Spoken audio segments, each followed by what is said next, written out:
আমি আপনার প্রাক্তন দলের কথাই আবার জানতে চাইব, কারণ এই দলটাই তো 15 বছর ধরে এই রাজ্য, যে রাজ্যের কথা আপনি এতক্ষণ বলছিলেন, এই রাজ্য শাসন করে এসেছে। এই প্রাক্তন দল, সেই প্রাক্তন দলের সর্বভারতীয় সাধারণ সম্পাদক অভিষেক বন্দ্যোপাধ্যায়, যে অভিষেক বন্দ্যোপাধ্যায়ের উপর দলেরই অনেকের ক্ষোভ, কিছু কিছু প্রকাশ্যে এসেছিল আগে, কিছু কিছু প্রকাশ্যে এসেছে পরে। সম্মান নিয়ে কাজ করা যেত না সেখানে, সিনিয়ররা সেখানে সম্মান পেতেন না, মারাত্মক মারাত্মক অভিযোগ।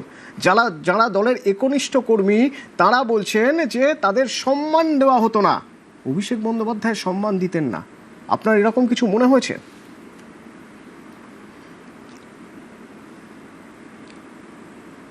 না, আমাকে কোনোদিন উনি অপমান করেননি।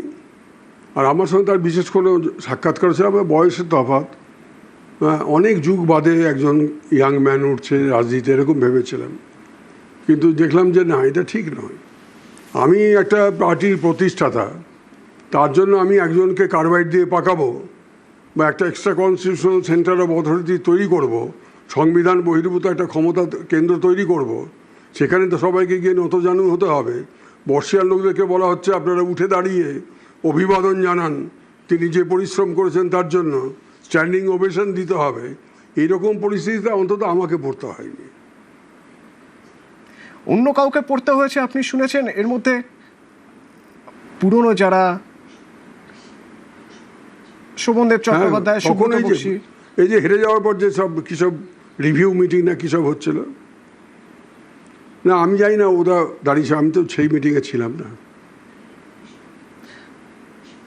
মানে মানে এটা এটা আপনি কি শুনেছেন, মানে দলের অন্য কারো কাছ থেকে, যে সুব্রত বক্সীকে নাকি সেভাবে সম্মানই দেওয়া হয়নি কখনো, অভিষেক বন্দ্যোপাধ্যায় সম্মান দেননি?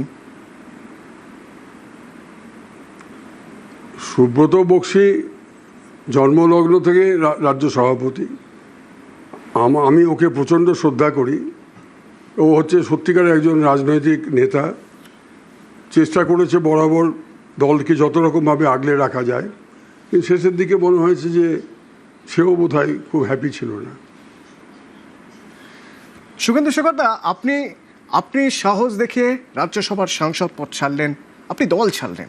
আচ্ছা, রাজ্যসভার আর কারোর মধ্যে আপনার এই সাহস কি সংক্রামিত হয়েছে বলে মনে হচ্ছে আপনার? লাইনে আর কেউ আছে?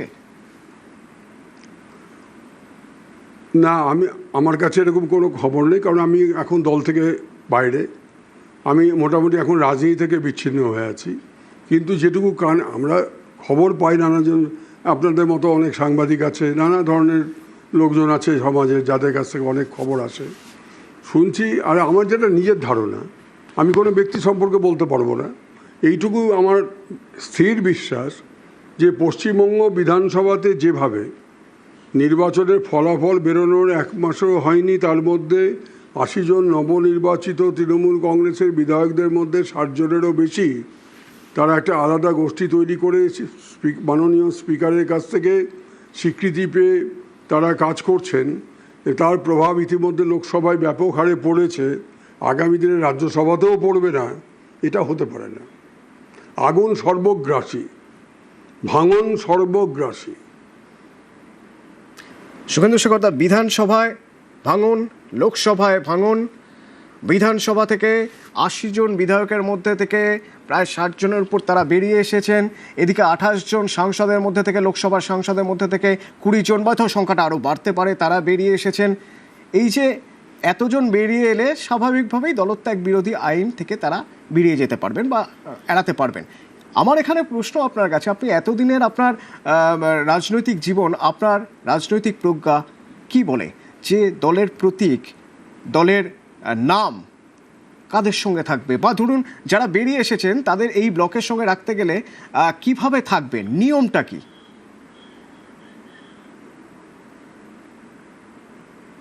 না, লোকসভার মধ্যে আলাদাভাবে থাকতেই পারেন, কিন্তু দলের নাম এবং প্রতীক ব্যবহার করতে গেলে বা দলের সম্পত্তি ব্যবহার করতে গেলে নির্বাচন কমিশনের কাছে গিয়ে আইনানুগ পদ্ধতিতে তাদেরকে আবেদন করতে হবে এবং প্রমাণ করতে হবে যে তারাই হচ্ছেন মেজরিটি ইন অল রেসপেক্টস।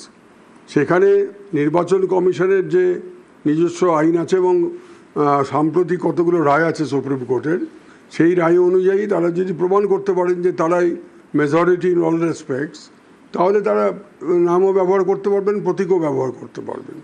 আর তারা যদি না করতে পারেন, তো তারা একটা আলাদা দলের নামে থাকতে পারেন, তার জন্য আলাদা প্রতীক চিহ্ন পেতে পারেন। আর সাবেকি যে প্রতীক চিহ্ন যেটা আছে জোড়া ফুল, সেটাকে ইলেকশন কমিশন ফ্রিজ করে দিতে পারেন, যে ওই সিম্বল আর কেউ ব্যবহার করতে পারবে না, কারণ সিম্বল নিয়ে বিতর্ক দেখা দিয়েছে। এই ব্লকটা যে বেরিয়ে এলো, এটা ঘটেছে বহুবার কংগ্রেস দলে। হ্যাঁ বলুন। আপনার শুনুন, আমি শেষ করি, এক লাইন। হ্যাঁ প্লিজ। এক লাইন। 1952 সাল থেকে 1969 সাল পর্যন্ত কংগ্রেসের প্রতীক চিহ্ন ছিল জোড়া বলদ। তারপর 1969 সালে কংগ্রেসের স্প্লিট হয়। তখন যে রুলিং কংগ্রেস, তারাই মেজরিটি পেলেন এবং তারা প্রতীক চিহ্ন পেলেন গাই বাছুর। জোড়া বলদকে ফ্রিজ করে দেওয়া হলো। আবার 1978 সাল কংগ্রেস দল আবার ভাঙলো। এবার ইন্দিরা গান্ধী কংগ্রেসের হাতে আসলো গাই বাছুর, আর আরেকটা যে ফ্র্যাকশন ছিল তাদের কাছে কী ছিল আমার মনে পড়ছে না, একটা চিহ্ন, দুটো আলাদা চিহ্ন। শেষ পর্যন্ত ইন্দিরা গান্ধীর কংগ্রেসটাই আসল কংগ্রেস হিসেবে স্বীকৃতি পেল নির্বাচন কমিশনের কাছে, মামলা মোকদ্দমাও হয়েছে, তাতে ওরা হেরে গেছিল। শুভেন্দু শেখর, এই এই একটা অদ্ভুত জায়গা, ভোটের পর একটা দল জেতে, একটা দল হারে। তো যারা জেতে তারা সরকার গড়ে, যারা হারে তারা বিরোধী আসনে বসে। কিন্তু এখানে দেখা যাচ্ছে যে বিরোধী আসনে বসার জন্য নাকি সই জাল করা হয়েছে, নাকি কারণ অভিযোগ এটা সই জাল করা হচ্ছে, সই জাল করতে হচ্ছে তৃণমূলকে। এবং তার তদন্ত করতে গিয়ে সিআইডি মমতা বন্দ্যোপাধ্যায়ের অফিসে চলে যাচ্ছেন কালীঘাটে, আবার সিআইডি তদন্তকারীরা চলে যাচ্ছে ক্যামাক স্ট্রিটে অভিষেক বন্দ্যোপাধ্যায়ের অফিসে। কি বলবেন?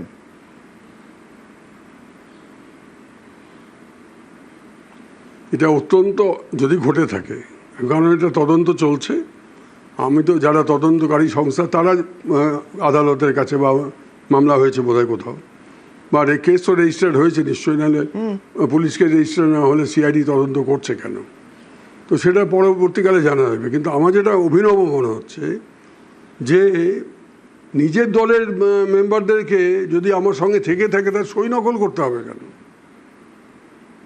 এটা একটা অভিনব ঘটনা।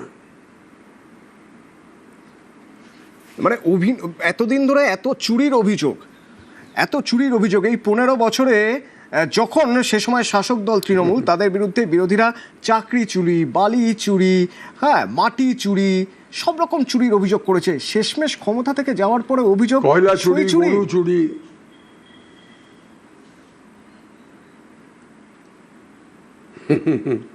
সেটা মানুষ দেখছেন, মানুষ বিচার করছেন যে কত নিচে নামতে পারে এই দল।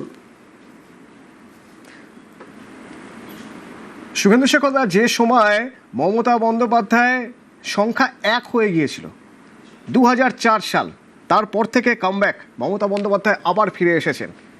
এখন কি আর সেটা সম্ভব?